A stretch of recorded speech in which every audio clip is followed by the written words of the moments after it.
Peace to the family. So I'm doing this video because a lot of good brothers and sisters have been asking me for my perspective on the Black Panther. There's a lot of conversation that I would like to indulge in, but I don't want to deal with the obvious because that's the type of person I am, for one. And two, I want to explain to people I'm not that person in media. Like, I like current events, but I'm not a news reporter per se. That's for other people. Let them monetize their channels and get their coins. And there's nothing wrong with that. So this is not a shot at anybody. That's what people do. I don't really like to do movie reviews per se unless something really strikes a chord in me.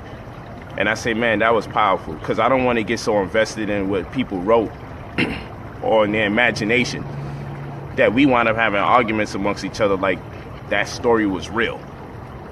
You know, what I will say is this, though. I'm very proud of the cast. You know, for some time now, as far as the entertainment industry is concerned, they like to believe that a predominantly all-black cast would not be able to generate the type of revenue to break records, or that's just sustainable, that guarantees a great return for the people that's vested in the program. So I'm glad, you know, but let's not forget about Oz with Michael Jackson, Diana Ross. Let's not forget about Robert Townsend's Media Man. That's a beautiful movie as well, with a superhero that's black, with many other black actors that was involved. I think Eddie Griffin was probably in there. I know Bill Cosby was in there. Definitely Robert Townsend. A whole lot of, it was star-studded. And I think it's a real good family movie. In fact, the Black Panther inspired me to show my daughter Media Man, because that got swept under the rug. And that was a real powerful movie with a powerful image and powerful message for our people. For those of you that know, Media Man was dope. I really like Media Man. So let's not forget Media Man. Let's not forget Oz. Okay? And what I also like is White Man's Burden. And though that's a movie that's not an all-black cast per se, but an Asian wrote the film to identify the plight of Americans as it relates to racial tensions. And if you haven't seen White Man's Burden with John Travolta is a very good movie. The roles are switched, where black people are high-end and have so much money and they live good, and they have discussions about these white people that they kind of not in close contact with, so they kind of make up things about white people in their own sense because they haven't culturally diffused enough. And so John Travolta, as a white father, is sick of buying dolls for his white child because all the dolls are black. And then even when he wants to buy a different type of doll, his child insists she wants the black doll because that's the superheroes of that time. That's a good movie. If you've never seen it, it addresses it without insecurity because the roles are flipped. It's just imagination per se. But you really get it from a different dynamic. It's a reverse approach, reverse osmosis approach towards teaching about race in America. So I think White Man's Burden is also a very good movie for people to watch. Okay, of course, the spook that sat behind the door, the spook that sat by the door, that's a good one. But you know, I don't want to start listing a whole bunch of movies, but the spook that sat by the door, White Man's Burden, Media Man, The Wiz, or Oz, I should say, and then of course Black Panther. I'm definitely digging the Black Panther. I love it. I've heard some reaching taking place with people pissed off about the movie, and I'm like, man, they mad that they dressed in African garb. They mad that some of the culture has been expressed. They're mad that there's been wars amongst black people being expressed in the movie or demonstrated in the movie. But let's be for real. We did have tribal wars. Okay? This is also entertainment. You need a plot twist, conflict, adversity. They didn't graft that adversity out of nowhere. They didn't create a myth about tribal wars. Our people were caught up in their tribes to the point of freaking gangs, where some tribes don't deal with other tribes. I think that they didn't home on it enough, and I'm glad they didn't. I think they did a good job appropriating that information, but not making it circumvent all the other beautiful aspects of culture. One of my favorite aspects is that their greatest warrior in the community was a black woman. I love that. That might have went over a lot of people's heads. But their greatest warrior in their African culture was a black woman. It was said so. This ain't speculation. It was said, you're our greatest warrior. And even when you look at the end of the movie, towards the ending credits, on the first one, because they got two different screens that come amidst of the credits. When you go to the first synopsis or the first little snippet they give you after the credits, you see the Black Panther going there speaking at the United Nations, and his security is a black woman on the left and a black woman on the right. When you look at it, his security was women. I think that was empowering. Now some people may say, man, and I don't think no one's really discussing that part, that the black women were security. And in fact, the greatest of warriors, the greatest warrior was the black woman. And the scientist was the black woman. And his strength and his power came from, and his being saved came from the black woman that loved him. I think that was thoroughly represented, and it wasn't talked about enough. As I see reviews and I hear people reviews and they talking about the Panthers using drugs and he's getting high, he damn near on lean in order to have his superpowers. I heard a lot. But you know, I maybe I'm watching with too much of a positive eye. I understand that this is Hollywood, as we say. I understand the realm of entertainment. So let's just accept that for what it is and see what we get out of it. Like some say, get the fish, leave the bones. But I deal with fillet knowledge. Those of you that read the Prolegomena or the introductions of my books, you know I deal with fillet knowledge. We don't deal with bones at all. We just get to the truth and we call it a day. That's what we on. You feel me? So I believe the greatest thing that took place in that movie was the upliftment of the black woman and how significant she was to society as far as technology was concerned, as far as defense was concerned, and as far as the strength of the black man was concerned. Because at the end of the day, it wasn't a group of men that were set to take down the enemy. It was a group of women, and they damn near took them down without the aid of their technological advancement in the form of the Panther suit. They did it just without the suit. You feel me? And the Panther was kind of in the state of mind like, let me put the suit on to combat this dude with the suit.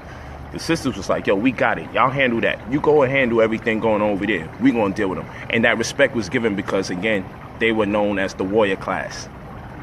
So when you say, man, what's up with these black women with their attitude and everything like that?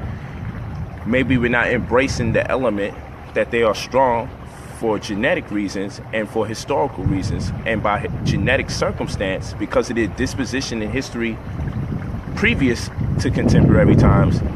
Maybe there's still a sentiment that exists within them that they're not being accepted enough to play more integral roles in culture where defense is discussed. Okay? Where defense is discussed. There's parts of their DNA where they know they should play a more prominent role in society, if not be taken more serious, if not being taken more serious when it comes to discussions of defense and protecting the family and defending the family. So I really, really love that part. I love that part. And I think that's one of the greatest parts of the Black Panther movie is that they put light on the strength of the black woman, who's the true protector and the backbone of the black nation. And with women in that state of mind, it's very hard to bring down a society. In fact, they had the greatest of societies. And the women were well respected. Another thing I like about the movie was that they allowed the people to shoot a fair one. They allowed the brothers to shoot the five, meaning when the brother was like, yo, the Black Panther died, he said, was it done in ritual? Were the rules broken? So he was like, so it's more death than it's a murder. Y'all coming at me? What's good? Okay. I think that was dope. I think that was real dope. I think the fact that they allowed those brothers to throw their hands and accept the winner or the loser for what it was, so long as it was fair game, so long as nobody cheated. They decided what the rules of engagement were. If y'all guys are going to have the right to use weapons or not, it's at your discretion. But my man said, yo, was it culture? Was it done in ritual? So then, don't come to me talking to me like someone just went out and killed this guy. No, he accepted the fight as a warrior and he lost. We got to live with that. Now, what do we do here, knowing that this guy is not suited to be the king and he's going to bring out disharmony and discord throughout our nation? Now, that has to be addressed. That shows to me that they wasn't operating on a primitive level. And yes, there will be fights. What you going to tell people to do? Not fight? There will be arguments. You're going to tell people not to argue? Set the rules of engagement. Let everyone bear witness. And whether it works the way you want it to work or not, accept the end results, because this is the society we set up. I like that. And you saw the dishonorable aspect, in a sense, when Michael B. Jordan, at the end, when he saw the Black Panther was still alive, and the Black Panther was like, yo, it's not done because I'm not dead. He's like, man, the hell with all of that. I got my kingship. I ain't fighting no more. See, that was the coward shit that he did. That was cowardly. He was also like, I'm not throwing their hands no more. I want my fight already. Freak that. I'm not even looking to lose my kingship. You see, now that was cowardly. So he represents that person in society. And I love his role. I actually loved his role more than the Black Panther. I love the bad guy more than I love the good guy. Because I love where his anger was coming from. But it was misappropriated, and he started translating that same animosity towards his people. And that's what the Black Panther was telling him. Like, yo, you're becoming your enemy. And this was my doctrine. This was the debate I had with the brother in the community. Have we become our own worst enemy? You hate the white man so much that you hate each other. You blame each other for everything that goes wrong. You hate him so much you wind up translating that hatred into each other. That's my conversation. And in that, the Black Panther was right. But at the end, when my man was like, the Black Panther was like, yo, we can save you. And he was like, nah, throw me in the water where my ancestors jumped ship. Throw me in the water where my ancestors jumped ship. Because they knew that death was better than bondage. I'm like, man, who wrote that line? That was fire. You know what I'm saying? And from there, I ain't gonna front. I had a tear in my eye. Because too many of us died like that because he was a young brother who only heard stories about how great Africa was. And he couldn't connect the two dots. If Africa was so great and that's who he is and that's where he's from, why should he have to struggle in the hood, and why should the oppressor be so prevalent? That's the question for the conscious community. That has been my conversation forever. That's what I'm more interested in as far as the Black Panther is concerned. Okay, so it's the role of woman, and then I gotta talk about that aspect. As he was a brother that came out of Oakland, and he's seen the hood for what it was, and he's seen the oppressor for who he was, and he's seen the tricks and how they was able to abuse and manipulate us. And then here it was, you had black people that had resources and the ability to change our paradigm, but they refused to for whatever reason. That's what he was mad about. He said, where was all this technology? Where was Wakanda while we was under suffrage? That is a question that's relevant to today. With our brothers and sisters that have resources, we have to ask, why should many of us have to suffer if such resources are accessible to some of us? So I think in that was a hidden message. Oh no, so I don't blame him, Quentin Hayward, I don't blame him at all. I don't blame him at all. And as the Black Panther rightfully said, he said, we failed them. This is the monster we created. You know, we create the monsters in the hood. Let's not mistake it. There's monsters in the hood behaving like animals, like it or not. But the people that created it are the righteous people, the so-called righteous people. We create that. from all this talks of prestige and greatness, and then we are not able to connect the dots, and that's what makes me think about the conscious community. So let's talk.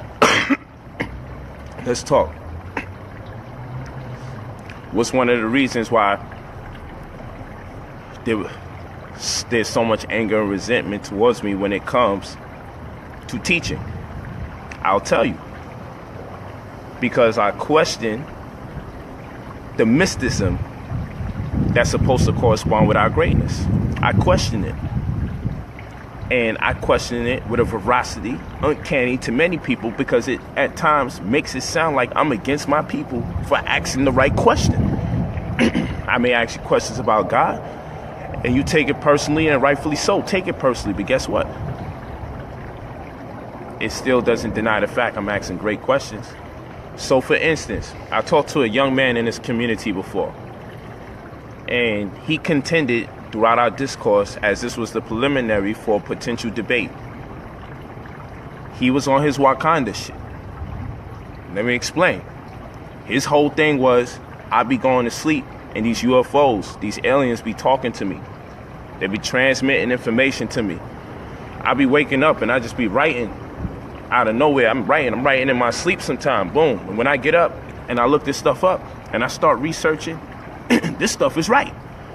They be talking to me. You know? On other instances, he said he be communicating with these higher beings as well.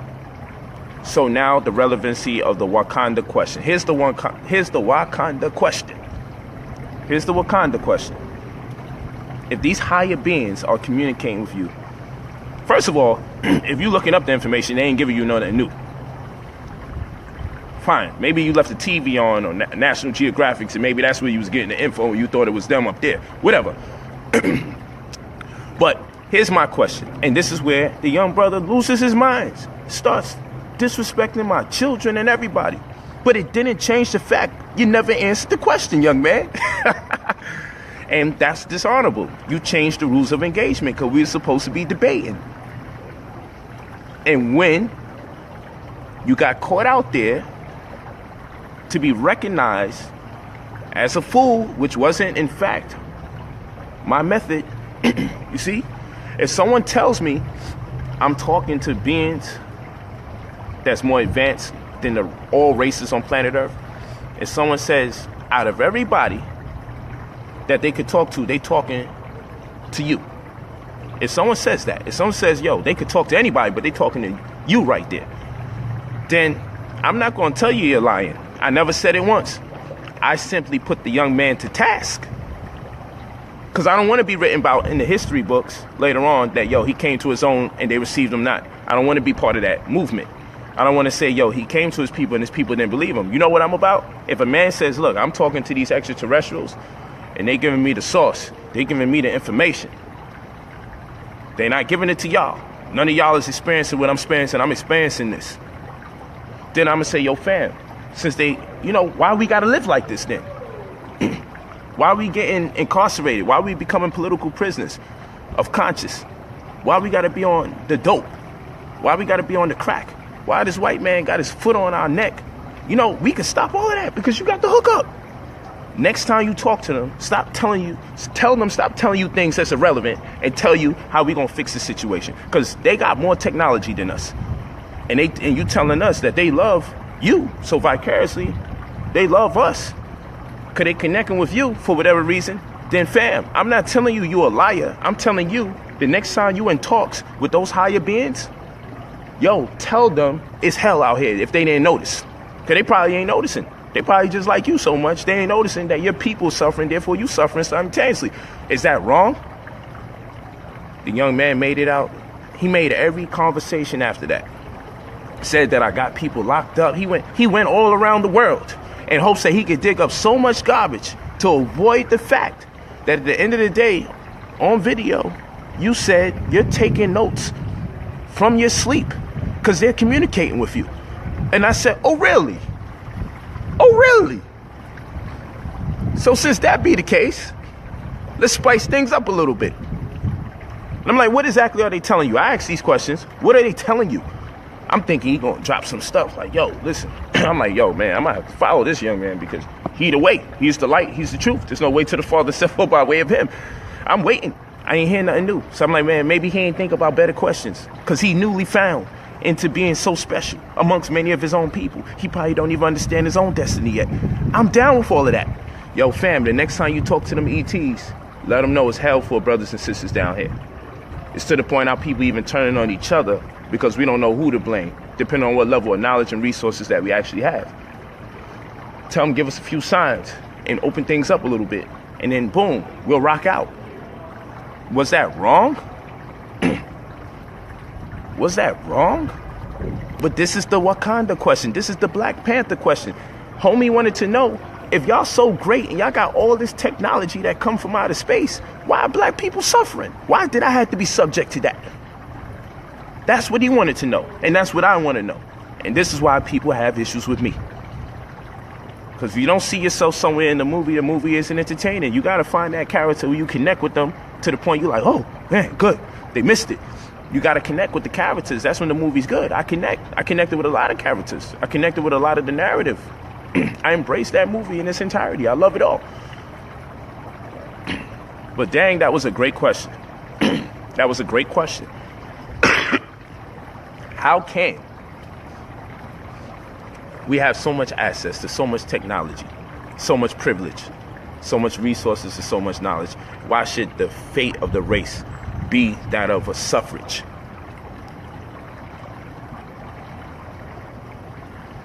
Okay, so that's what I'm on. And I think that's a question that's true and speaks to the narrative of today's conscious community. I think that speaks to the conscious community, man. You say we come from all this greatness, and some of you will even contend that you are speaking to these higher beings, but none of you come back with the technology or the resources to take us out of this negativity. And when asked about it, you get on the defensive and you start looking for all sorts of straw man arguments and red herring to take us away from the fact you didn't answer the damn question. Until this day, I'm still like, yo, fam, everything you said about my daughters and all that, I know you're immature, I know you're negative, and I know you're full of it at this particular point because you had the opportunity on the big stage. Before we even got to the big stage, it was already the big stage because everybody wanted us to have a conversation. I'm sorry, I laughed at you so many times. It's just, if someone tells me they talking to beings from outer space and they even taking notes from out of their sleep, notes, I mean, your penmanship is off the chain, eyes closed. If I told this man close his eyes and write 2 paragraphs, I bet his penmanship ain't all of that, but it's probably better when his eyes is closed when they communicating with him. You see how stupid this thing gets? You see how stupid this thing gets? Yeah. So when people tell me about all this, like you saying, intuition and access to higher beings, we all got it. Okay, use it then and get us out of the situation.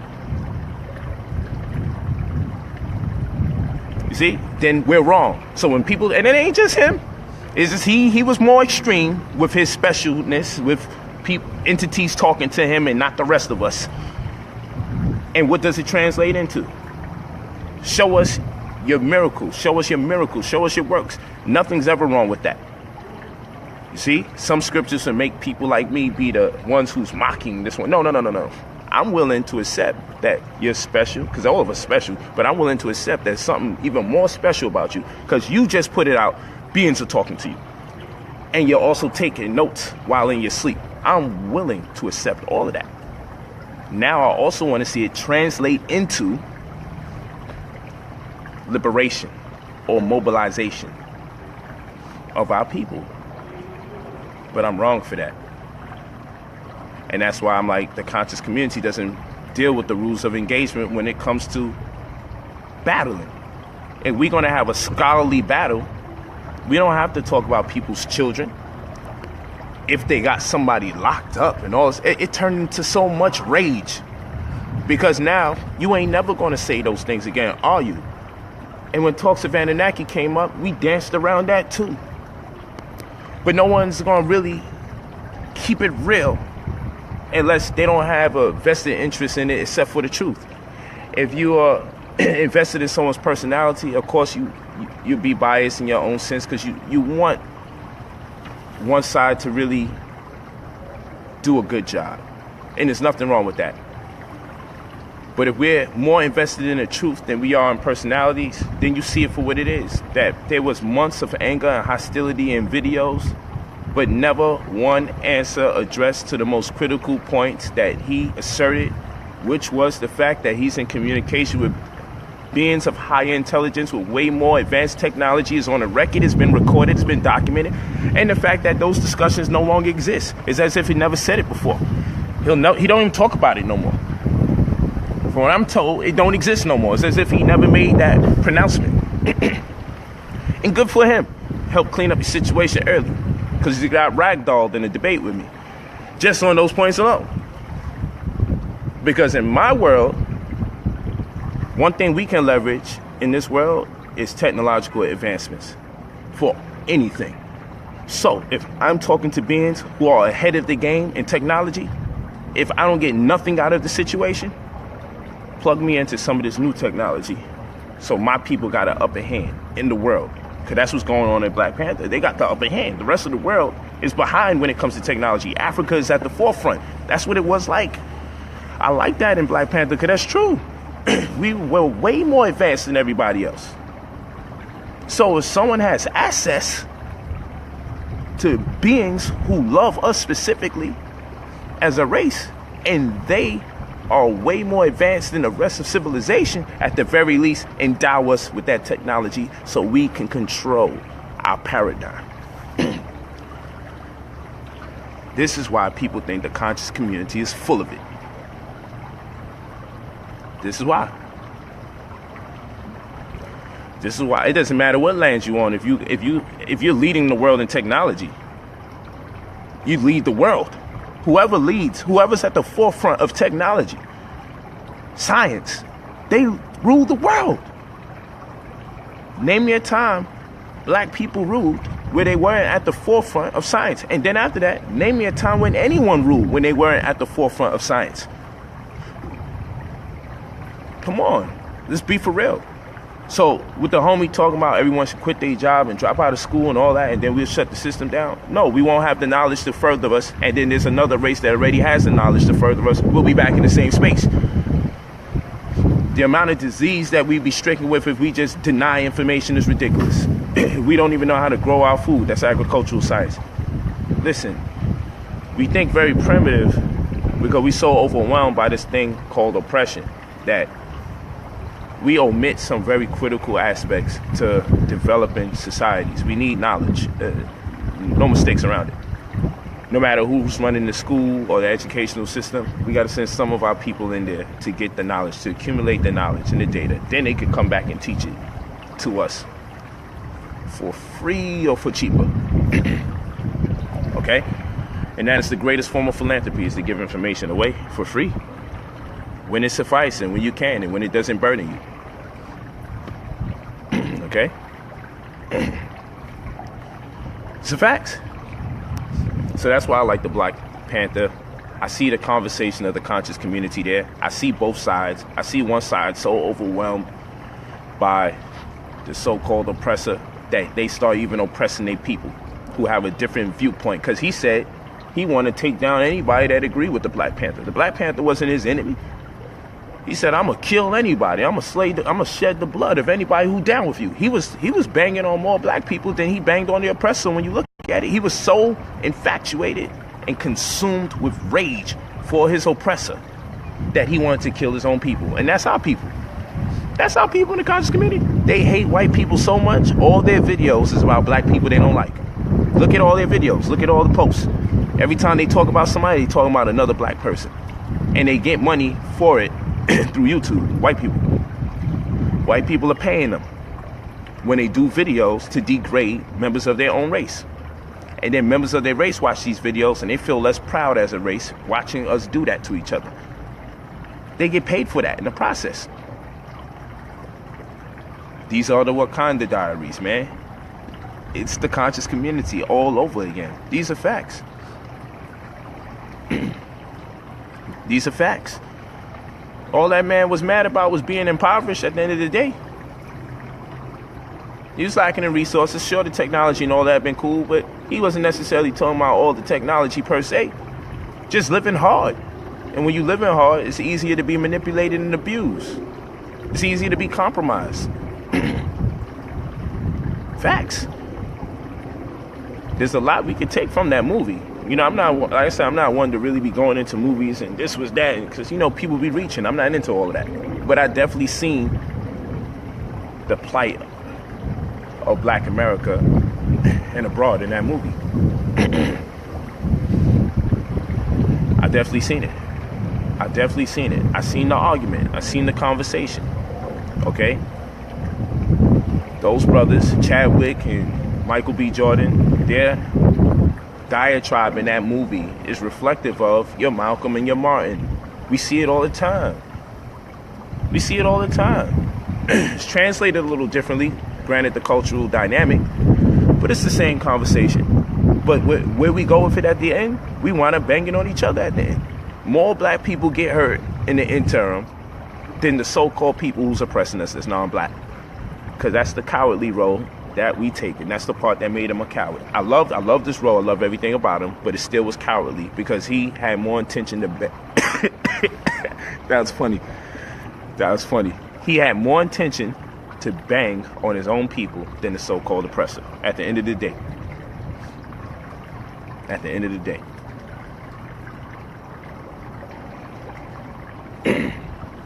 the day. Well, you know, Reggie, my man. You know, Reggie's my man.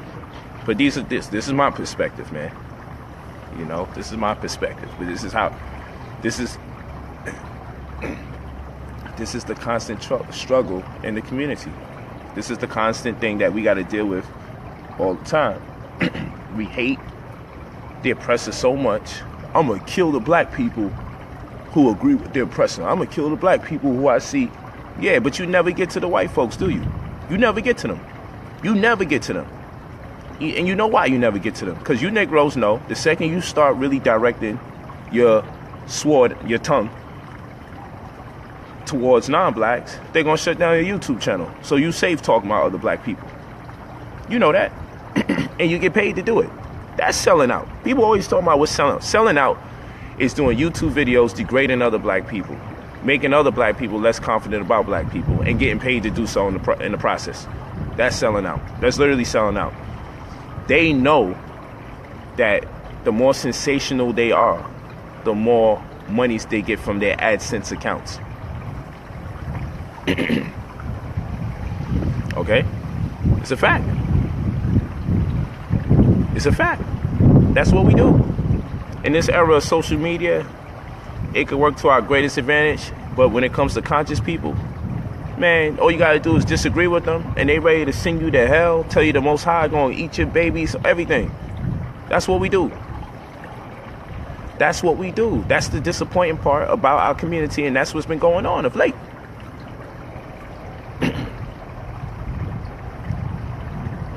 Okay?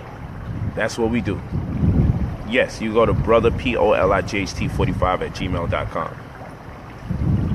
Yeah, so I'm chilling, man. I'm about to travel again, hit the plane, you know, but I just wanted to build. I got so much messages. What you think about Black Panther? So I'm like, you know what?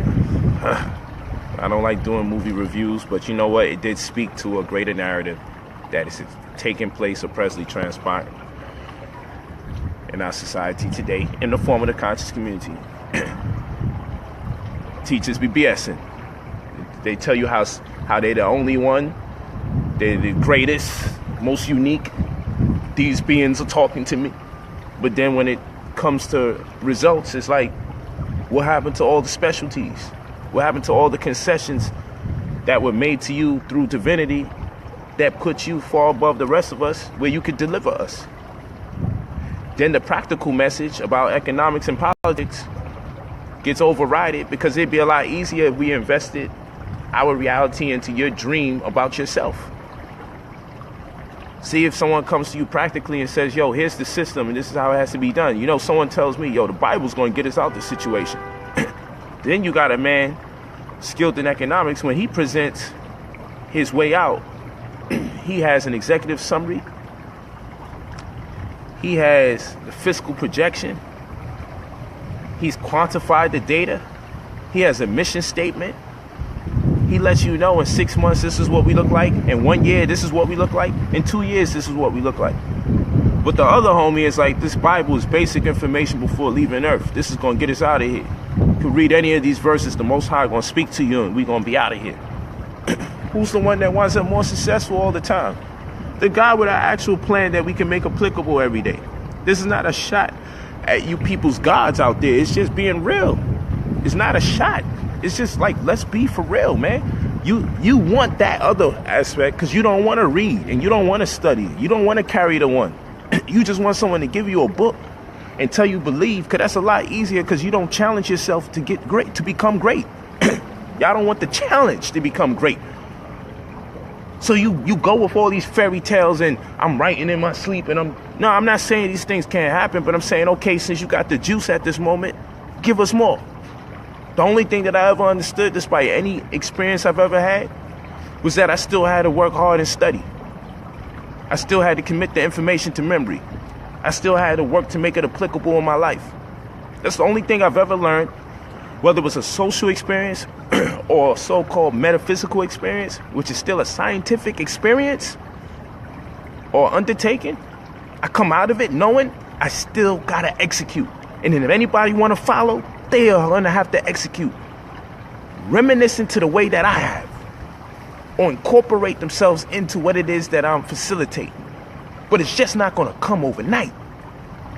It's not gonna come just by way of this spirit that endows me and suddenly I'm brilliant and I'm gonna lead the masses. This is the story book aspect of the Black conscious community that we would like to believe. So we sit here waiting for some leader to give his 100%. So if something happens to him, we're done. Instead of saying everybody of each 100 give 1%. So if something happens to one of them, we still have 99% left. No matter how engaged I am in the herbs that are taking, all of that, I still come back and tell y'all, well, you know what? You're going to have to take these herbs too. You're going to have to learn your body mass index, your BMI. We're going to have to factor in your age, your height, your weight, your ethnicity. Okay? We're going to have to take all those things into consideration, your blood type. So we know in what proportion or quantity to give you the herbs. Even if you want sea moss and bladderwracks, I told the sister today, yeah, I was giving myself mad bladderwracks. Hold on, sis, just be careful. Always give 1/3 at most bladderwracks. Pardon me. Yeah, 1/3 at most bladderwracks, 2/3 sea moss. Any more than that, it's going to be detrimental as far as bladderwracks is concerned. Facts. These are facts. Whole facts.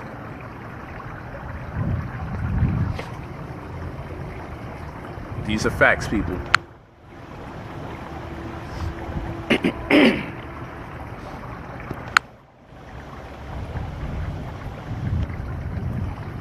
Cats don't be wanting to work.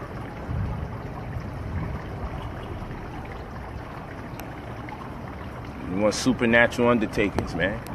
I'm telling you, still got to work for it. You still got to study. You still got to hit the books. You still got to work out. You still got to use the right herbs. You got to use them in the right proportion. You still got to deal with math and science at the end of the day. And that's where they got us at a handicap, because the teachers is still slipping some of that tricky stuff in there. Like, hey, you know, I'm greater than all of you. Just follow me. And okay, we follow you. Where we follow you, we should be saying, okay, impart wisdom on us and how you got to where you got so we can be just as good. I don't care if you got to charge. But come up with the formula, man. Whether it's free or it costs, come up with the formula. And share the formula to how you became who you became. That's what it is. That's what it is. Show us the formula. Come on, man. We got to stop being like that. We got to stop trying to spook our people out, man. Yo, if I wanted to spook people out, it'd be ridiculous. With my memory, I mean, there's things that I know that will blow your freaking mind that you would call metaphysical that I understand to just be science. Come on, man. Man, you know, you could get rid of dyslexia just walking around in eights. Walking around in eights. Doing an infinity walk. And that would be magic to you, but it's a science behind it. It's all about your motor skills. Enhancing your memory, committing new languages to memory. That's if you didn't take out your tonsils and your appendix. I can show you how to chant certain tones that's going to make it easier for you to commit languages to memory, because it'll stimulate your Broca's area in the fusiform of your brain. The part of your brain that comes up with light formations. Lights up every time you interact with someone of your own race. We're looking at the frontal lobe of the Broca's area. And what that has to do with the ASPM gene, because you got genes in your body that respond only to tones. That upon those tones being emitted from your body, there's a neurological response to make your brain grow. And that's why the London Missionary Society de-emphasized the English language. So you won't have to use the corrugated palate of your mouth, your appendix, and your tonsils for vibratory causes to stimulate the hormonal action and the neurotransmissions that suffice to grow your brain. But that's too deep for people. And the first thing they'll say that's pseudo. But I can reference every part of the body that I'm talking about and give you the domino effect of how it goes down. Facts. Facts. Come on, man. Like, yo, I could wow out and just say, look, this makes me special amongst all of you. But I don't want to be that, because when I'm seen like that, that's when the barrage of negativity comes. So I just do my best to be normal and let people sleep on me. But I realize I don't even know how to do normal right. Because every day I'm in a different stretch, or I'm in one of my special V's doing my thing. My family's like, look, that's not normal either. I'm just destined not to be normal. I don't know how to do normal per se. But what I do know is when you really demonstrate greatness, your own people want to kill you and set you up. That becomes their whole world. I got people on me every single day. Like they paid to do it, and they might be. But what's the reason though? Because I disagree with Scientology, or I disagree with Islam, or I disagree with the Israelite school, or I disagree with the Jews, or disagree with the government, or, you know, it don't stop. I disagree with so many people because I'm a free thinker. Free thinkers, there's no love for a free thinker. Now, I don't mind people coming up with creative ideas, but I'm talking about free thinkers that encourage you to be practical in what you get from your studies, meaning only addressing issues and learning from them in applicable fashion. Taking knowledge and making sure that it's applicable. And if I can't make this knowledge applicable, sure, I may want to entertain it, but I gotta prioritize. So if this is my knowledge that it can't really change my situation, but for some reason I'm a little addicted to it, this is gonna be like your coffee information. You could do without coffee. Your little newspaper to start the day, you could do without that. So some of the knowledge that you into is kind of like that coffee and newspaper some of y'all are into. You know, take a little bit of it at a time, but stick with the stuff that's practical so you can build your family, or you can make yourself a better person. You gotta learn to prioritize information. You might like listening to someone talk about certain things. Do it. If that's your interest, do it. It could be a form of entertainment still for you, and maybe you do learn things in the interim of their deliberations. Do it, but just prioritize. You know what? Am I getting more stupid as I listen to this person? Nah, it's tough. But, you know, you gotta take the time out and say, yo, you know what? I'm gonna listen to some for a little minute. I ain't really motivated to do much, but just be mad at other people that he mad at. Be mad at the government, mad at white people. Okay, we understood what that means to represent. Is there life after that? Because the fate of the black community is relying upon us applying knowledge. Eat the fruit and spit out the seeds. Man, I be eating seeds too.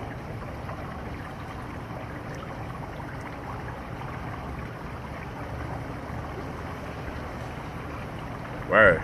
So, you know, it's love. I'll be back on YouTube. I wanted to do it last week. But damn it, I got stuff going on, man. I told you, I'm in retirement mode right now. But I'll be back. I'm just in retirement mode. Let's take a break, man. Take a break. It's a lot.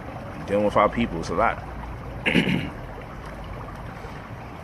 It's a lot. Thank y'all for the appreciation of the information. That means a lot to me. Just for you even saying that means a lot. There's a lot dealing with our people, man. We're not exactly... There's a lot of pathologies we have to address, and then mental health is big in the black community. It's a big situation. It's like the elephant in the room, because no one wants to say that there's something going wrong upstairs.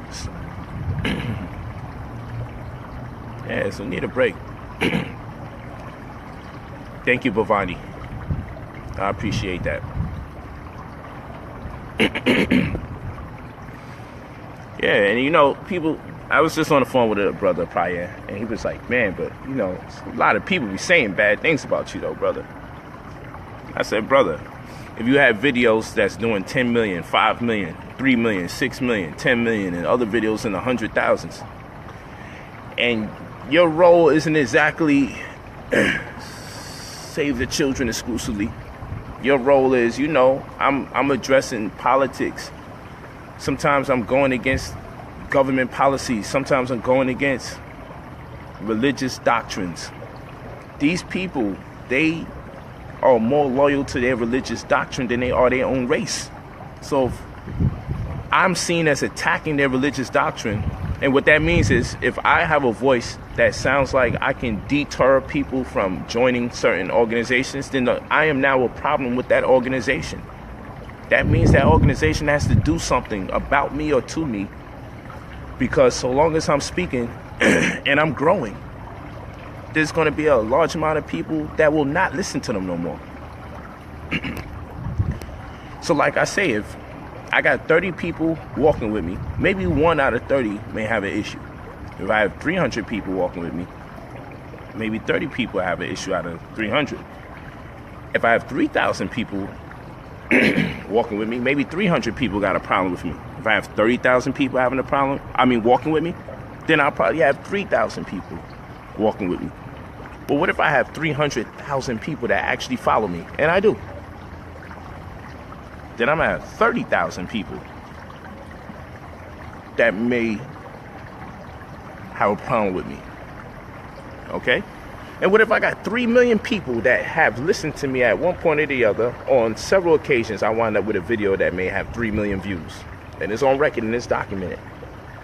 And that's just a video. There's several videos in the millions. Some videos is in 5 million. Some videos is in 10 million.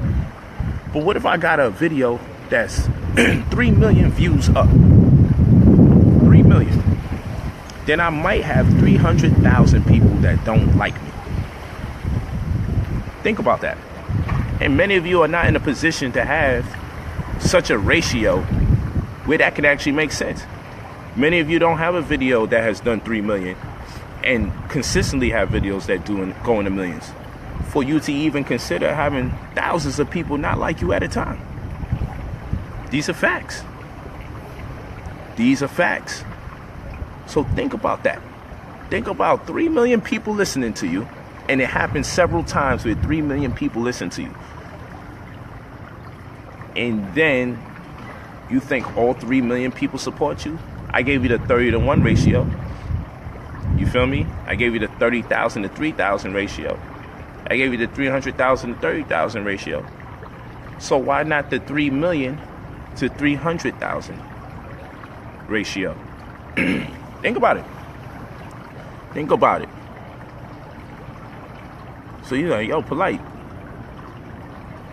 Based on the math, you technically can have 300,000 people zealous to tear you down, because also my profession, I'm not just an NBA player.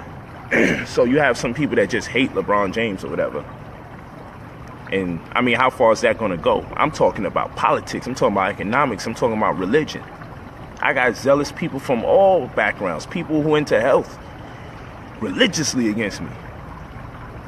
Which denomination of Islam you want, and which race? I got all races of all denominations. There ain't been a debate that I've ever done that my life wasn't threatened.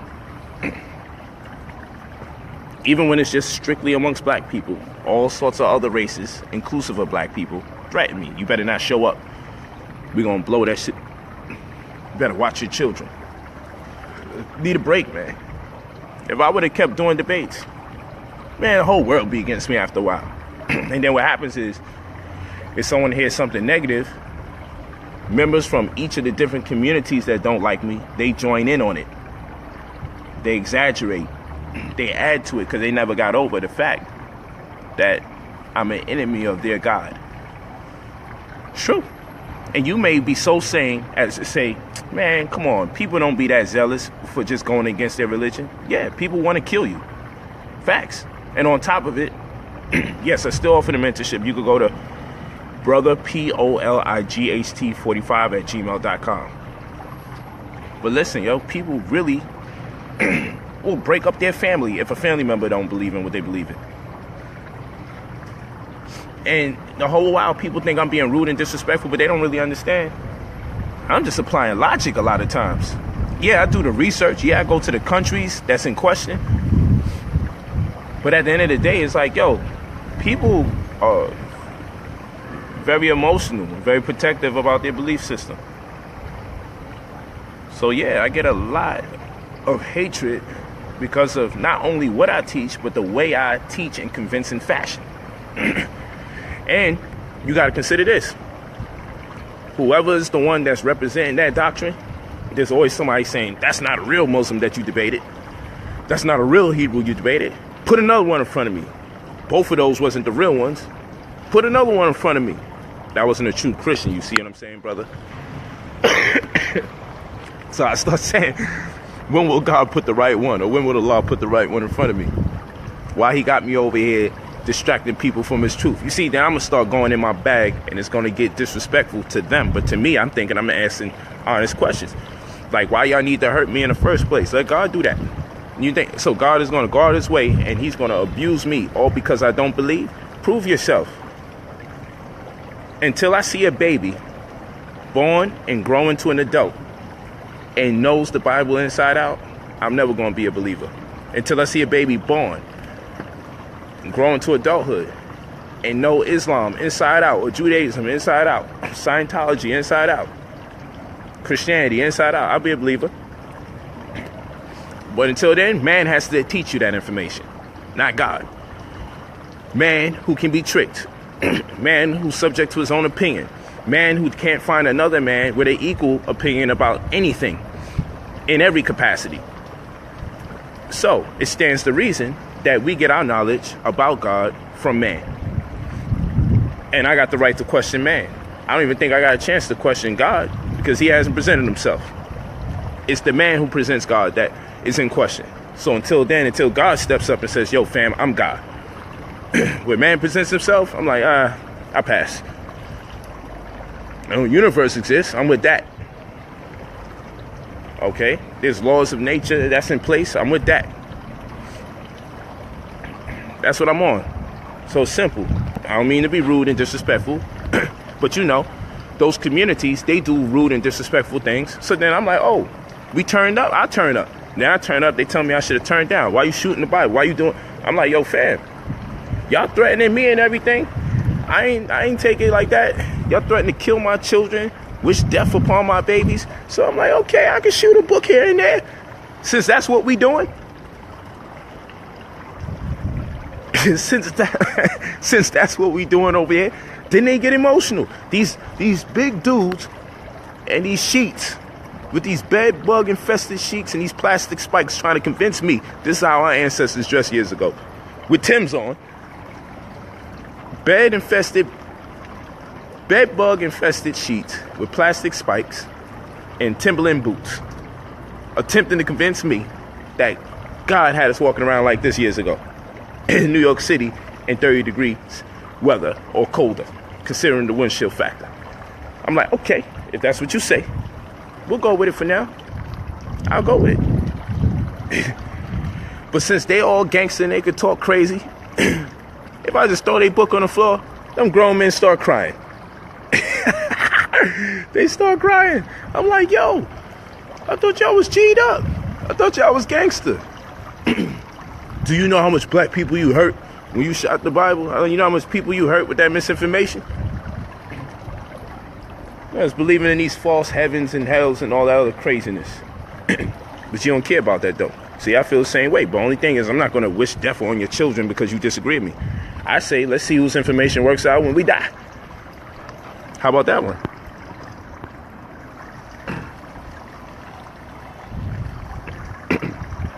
Thank you, Tania. Thank you. But you know, I mean, it's a different thing when you go to the world's first hospital in the Temple Philae, Egypt, and you see how they gave birth squatting, right, Tania? I mean, I seen it from my own eyes. I went to the world's first hospital, still standing to this day, attributed to Sobek because alligators' fertility. I went to the first hospital. I seen how they had sinks to clean their tools and how they had the women squatting instead of going against gravity laying down because they put it all on the walls. So what am I supposed to do when I go to Kemet and I see people with locks and waves on the wall? And I see that these people have the oldest known hospital to man. And I see today's hospital doing some completely opposite stuff. So now I got doctors against me too. Because I'm like, this gotta be on purpose. How is it you guys don't know today what they knew back then? How did you deviate and start doing the wrong thing? How do you go backwards? How do we start the women off squatting and then we wind up with them laying down? How does that happen? How come birth is so difficult? I mean, how the heck we got here all these years if birth was so difficult?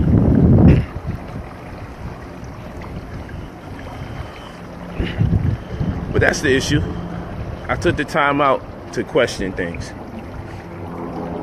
And the manner in which I question things causes me harm, causes me trouble. So people say, how come so much people mad at you? How come so much people don't like you? It's religious dogma most of the time, but like I said, I add doctors to the list. I add nurses to the list. I add people in holistic health to the list. Because, you know, people looking to make money, so if you teach something and it goes against what they're selling, they mad at you. They want you out of here because I'm the one with the influence of people. You can go on different social media. I have 420,000 people following me, or I got 100,000 people on Instagram following me, or I got near 200,000 people following me on Facebook. I'm the one with the following. And what am I discussing? Almost every damn thing we can have a conversation about. Those of you that know me know I'm very diverse. What you want it in? That's my gift. Diversity. I could get into a subject and I could talk to you about law. Now I'm going to get some attorneys mad at me. And lawyers upset with me. I could talk about health. I could get the holistic experts mad at me because they selling something where I'm like, man, that don't make sense. But I'm not doing it to disrespect nobody. Oftentimes, I don't even mention people's names. I'll say the young man that I talk to. If you know, you know. If you don't, you don't. I don't need no clout from none of these people. I'm good. It's about the truth. We drop this knowledge. We come up with the concept. Yo, if UFOs is talking to you, tell them we need a little hookup. That's it. Or tell them take us out of this damn planet. They ain't feeling us here. There's another planet you could take us to where they feel black people. Something, man. You're like, tell me you having those conversations. Oh, where are you talking to UFOs? I'm supposed to walk away like, man, that's dope. I ain't supposed to ask the questions as the elephant in the room. We're not going to address the elephant in the room. So what's up with the state and the condition of black people, fam? You talking to them. Now you go blank. Now you don't have a conversation you have with them about that. Come on, son. I ain't dealing with it. At least lie to us and say, yo, you know, they told me not to put it on YouTube. Because they're afraid of the white folks that's in charge, that they are greater than, that they can shut their stuff down overnight, but they choose not to for what reason? I don't know. I don't know. It could be, maybe I'm tripping. Y'all think I'm tripping? Maybe I'm tripping. Maybe I'm tripping. So he has to come out with rumors that you're over 40. And the new stuff I'm hearing, he's saying, yo, he stole all my information. We don't talk the same. Don't flatter yourself. Don't flatter yourself. We don't talk the same with people like, yo, which one is, come on, fam. You say you came in here interested in me, and you came into this situation joining me. Who was listening to who first? Like, cut it out. I don't even care who got the information first, to tell you the truth. That's ego. It's about delivery. It's about application. It's about motivation. Who are you motivating? You know, that's what that's about. But I mean, come on, don't be silly now.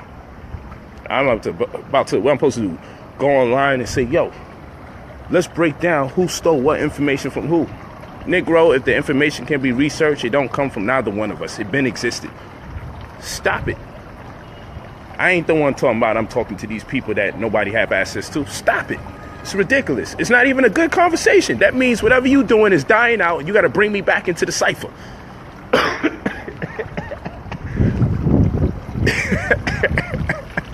Yo, people are crazy. People are like, yo, you could fool these other people, but you could fool these other people, but you're not going to turn around and fool me into going against you to break down who's the one that has what information. Yo, man, it's clear. You ran out of data, whatever you want to call it, and now I'm resurfacing again. Like, chill. I ain't even interested in what y'all interested in. I'm doing my own thing. I told you I'm retired. I do these streams when I find some free time because I like to build and connect with the people. I ain't into all that. I ain't into monetizing my joint so I can make some money when I talk about you or that one or that. I'm not into none of that. That's y'all guys' reality. You guys live and die by that. Yo, hopefully I can make this controversial enough and I can put some commercials in there so I can get some coins from the white man. All I got to do is say some controversial stuff about my people. How about you say something that's just positive and you get your advertisement money from that? Why you gotta degrade black people and make money from white people in the process? If you guys were real, you do videos going after black people and don't accept no money for it in the process. If y'all was real. Come on, man, I know what y'all on. I know what it is.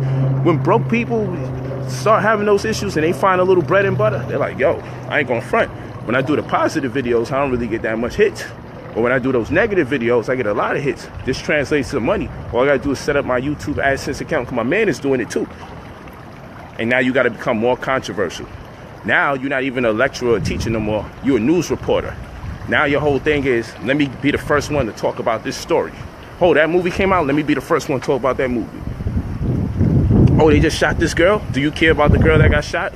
Are you leading in any political action? No. But let me be the first one to talk about that girl that got shot in the black community, rile people up, get them on their emotions. And if I could be the first one, I could get the most hits. So I can get some money. You worse than the regular media that we already discussed it with. I'm not with all of that. I'm not with it. I'm not a news reporter. That's not what I came into the community to do. I don't care about all of that. If I'm not coming up with a plan of action to alter our paradigm, you're not really going to hear me talking about a lot of those things. So a lot of times when things happen, you say, yo, Polite, how come you don't talk about this? How come I see you ain't addressing this issue? What is it about the issue that I'm going to address that isn't a recurring theme about the condition of our people? I'm addressing it every time I tell you something about political action. I'm addressing it every time I tell you how to fix your credit. I'm addressing it every time I tell you about stocks or bonds or cryptocurrencies. And whenever we give you social political knowledge, that's addressing it, because the more resources we have, the more control of our paradigm we will be in. That's what it is. That's how I address it. But for me to get on YouTube and say, yo, they just shot this woman, this black woman, the police just locked her up and killed her.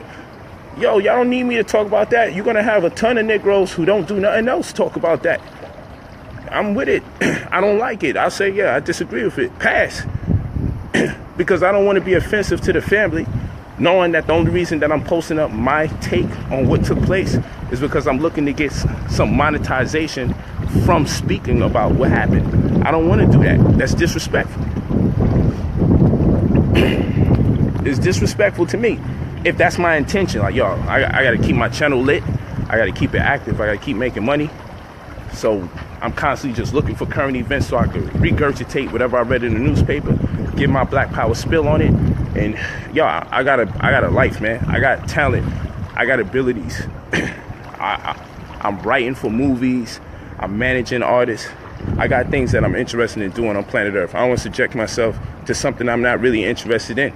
I'm not interested in that. I'm interested in our forward momentum. I'm not interested in, let me see how much coins I can stack up by talking about our shortcomings and murders that take place in our black community. I'm not interested in that. Yeah. It's part of the poor people paradigm, perpetuating that negativity, but then what are we doing to solve it? So what I'm gonna wind up doing, I'm gonna have a bunch of videos, then me uplifting them. I don't want to be part of that ratio. I'm not into that. I'm just not. I'm not the news reporter. Let the news reporters do what they do. Let them talk about me. Let them talk about everybody else. I'm not into none of that. And you're not going to see me get into that. And that's how you're going to know that it's real. I don't deal with none of that. Somebody asks me about something, I'll talk about it here and there. That's it. You ain't going to see too much movie reviews and all of that. I'm not into none of that. That movie, though, was dope, and it is deserving of all the reviews that black people are giving it and creating energy around it. I think that's dope. I hope a lot of those monies really goes into black pockets, because black people did a great job. It was a black director. He broke records as a black director, and he broke records. Just in general, they broke records. It's the greatest movie release on a Wednesday or in the month of February. Second highest grossing ever. First 4-day weekend. Second of all time in all movie history. They did a lot, man, and that's noteworthy. That's great, you know. Do we control the industry? No, we don't. Are there going to be a bunch of other films with all black cast? Maybe sooner than later, thanks to this one. But, you know, it's motivation nonetheless. I don't always want to talk about all the negative things and possibilities. Let's see what we can graft out of this positive experience instead of, you know, well, it ain't our film, or it ain't our industry, or, you know, white man still gonna make all the money. Then come on, man. Sometimes let that go and just enjoy the moment. That's why people be mad. So when I talk about, what's that thing called? Black Friday. And I said, man, black people should go out there and buy as much as they can buy. That makes sense if they're gonna buy it throughout the year. Oh my gosh. He's talking about, no, if black people don't produce it, you don't know where to get it from. And you're one of the people that's saying, man, I ain't got that much money to be spending. Then how about you spend enough money for Black Friday so you don't have to spend money throughout the year where it would cost more than what you would have been spending on that one day or those 2 days. That's all I'm saying. Like, you know, and the crazy part is conscious people don't understand what I'm saying, but regular people do. So I'm like, who's really conscious? If you don't got much money, you feel me? If you don't got much money and you're going to buy these things anyway, intently throughout the year, that's your intention, then buy them the day of the year where it's so cheap you won't have to spend your money throughout the year on that, and you can save and have more money to invest with other black businesses or invest in general to get returns. It's just simple. But you know what? Some black people think like this, but they're afraid to say it because they don't want to be called a coon and all these other weird words that they come up with, man. I'm not with it.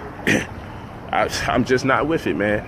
I think I need to do a Black Friday stream and break down how stupid it is to make sure you boycott on Black Friday when you know damn well you're going to spend money throughout the year, and you're going to spend more than you're supposed to, considering what you could have spent during that time. Who are you spiting? I be thinking agents be putting this information in the community. I be thinking agents be putting this information in the community to throw people off, man, to make life harder. All they got to do is put a black face there in front of it. Yeah, and y'all out there shopping on Black Friday, spending less of money than you can spend the rest of the year. Y'all niggas is out of control. And y'all be believing it. Y'all believe that. Y'all be listening to those people, man. They crazy. Yo, you know. All jokes aside, you know, I found out a lot of these people, they actually malnutrition. They missing. They lacking in nutrients. They don't think right. You got to listen to what they be saying. Come on. You got to look at someone's penmanship when their eyes are open, and then they tell you they got better penmanship when their eyes is closed when the aliens is talking to them. You got to think about that and say, man, these people are crazy. They toast. Their brain is done. There's remnants of intelligence in certain places, and there's other occasions where you got to be like, man, they wildin'. Yo, people be wildin'. You know, the worst part about it is, now I don't believe in a lot of the crap that these people believe in, but I'm living great. So why God got these people living so bad, man? They gonna make up excuses now. See, I'm not into all that. It's just questions. I know a lot of people kissing God's behind because they try and sneak into heaven. Pardon the word, try. They're attempting to sneak into heaven. That's what they want to do. They want to sneak into heaven. So they think if they kiss God's behind and just say, look, I follow him, don't say nothing bad about him, They like, yo, I'm securing my seat in heaven. Nah, Negro, they ain't no heaven. What happens when you get out of here? You be like, damn. See? I don't deal with all that dogma and all that stuff they talk about Egypt and all. I'm not with all of that. A lot of that stuff they be talking about is make-believe. Read those books for myself. Delve into the knowledge. That's the reason why I make subscriptions to it. Okay? But all the fairy tale stuff, the Arset and the Horus, Immaculate Conception and all that, I don't even be seeing that stuff in the books, so I'm not into that part. To all of the allegory and all that stuff. I'm not into that. I'm into the scientific aspects of what they was talking about. They knew where these constellations was. They told them about when you leave, where they travel, the Per Imheru, the pocket of Shipamawut, the ritual procession into the awakening. Come on, man. Like, the conscious community doesn't even exist until you leave this world, according to that doctrine. You're not even woke until you leave this world, according to that doctrine. It all lines up. It all makes sense. That's what I'm into. That's what I'm into. I don't got time for all the other stuff. These are facts. These are all facts. Well, that ends this session. I enjoy y'all. Love y'all. I hope you like the aspects of the movie that I feel we should home in on the most. The Black Panther movie is very dope. It's one of my all-time favorites, I have to say. I plan to watch it again. I was so proud to be able to watch that movie with my daughter so she can have images of great black people in her mind, or if she wants to tap into her imaginations, she had a reference point for black people. And she really enjoyed the movie. I was like, yes. Because Superman's cool. I think I like Batman more only because he be dressing in all black, as close to black as I can get. That's probably why I like Batman so much, you know, because he covers up his white face. He's mostly black. I think that's pretty cool, and he's human. I like when the heroes don't have to go so far from being human, and that's why I like the Black Panther. Because, I mean, what actually is his superpower? In my opinion, his superpower is his culture. He comes from a dynamic culture. He comes from a super culture. So his moral compass is greater than that of his enemies, oppressors, detractors, and the ignorant, just in general. To me, the Black Panther superpower is the culture from which he derives. He's connected with his ancestors. That's his power. If he wants to talk to his ancestors, he has the resources to access the ancestors. So Superman has his kryptonite. He gets around that and he gets hurt. The Black Panther has his herbs where he can connect with his ancestors, confide in them, and he can get inspiration and motivation and direction from them to lead him into the physical world. And he can make strong strides in the physical world knowing that there's an abode of the ancestors awaiting him. So he knows the shame that will come with doing wrong as well, which is that moral compass. So he has something that I never seen the other superheroes have.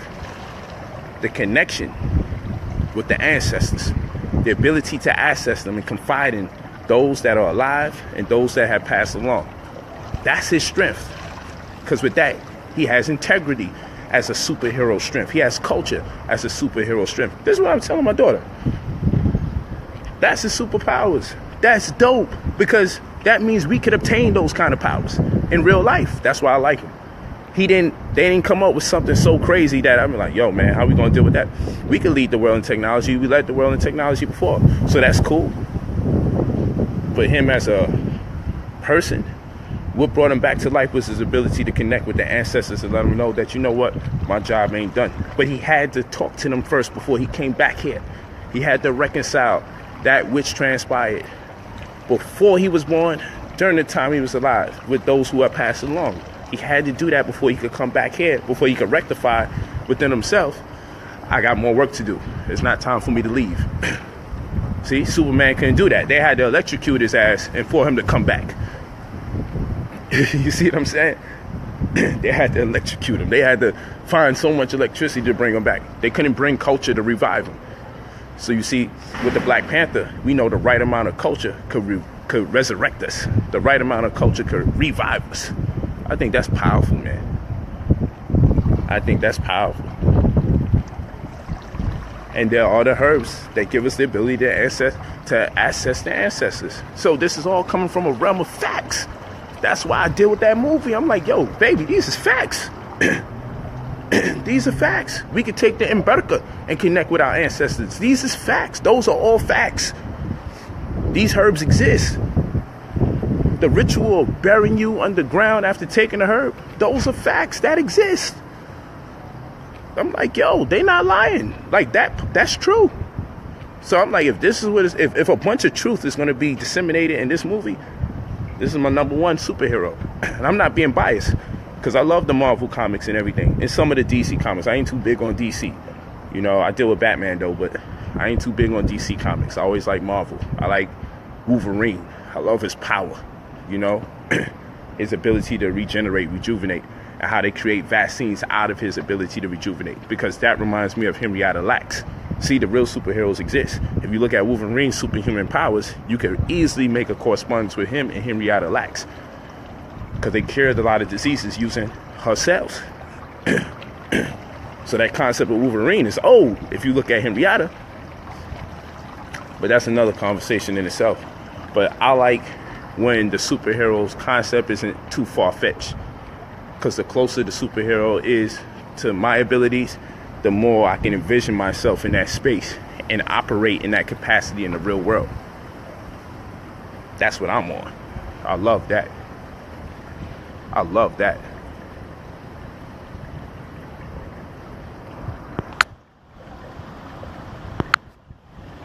I love that.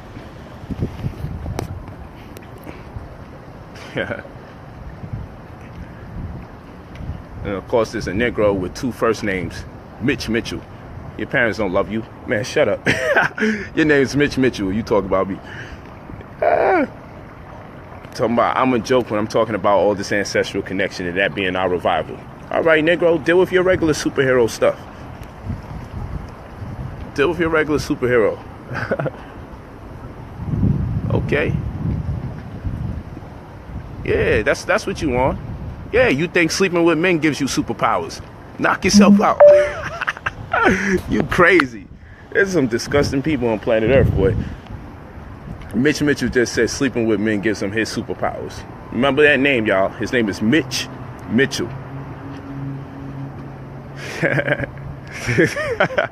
Yo, he's crazy. Why would you even bring that into our conversation, man? Anyway. Mitch Mitchell, you are sick. We having a dope build and you come over here talking this crazy talk. Unbelievable. Having the dopest build and you over here talking crazy. Sicko, for real. That's why I had to give him the acknowledgement that he wants. He probably think he dope for what he's saying. Mitch Mitchell. M-I-T-C-H? M-I-T... let's see how you spell Mitchell. Let's give him all the credit he wants. Is he still here? Oh yeah, M-I-T-C-H-E-L-L. His name is M-I-T-C-H M-I-T-C-H-E-L-L. And there we go again. I'm talking about my little girl, and then these guys start talking this crazy talk.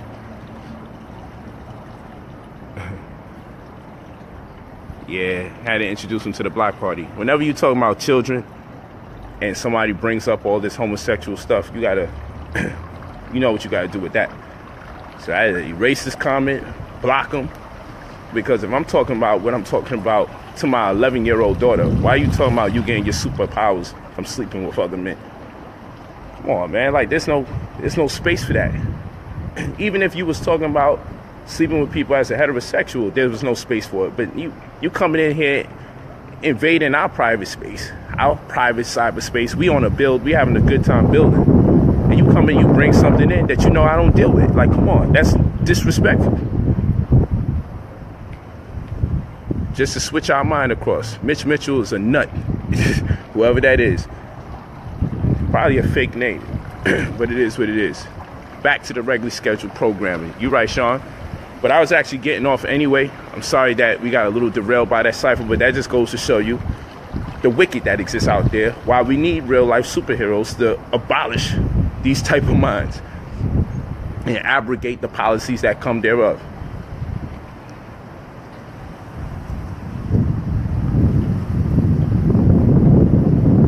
Yeah. But dang, man, I appreciate y'all. I enjoyed this build. It was a very powerful build, and we're gonna get back at it. It's super powerful build. Can't thank you enough.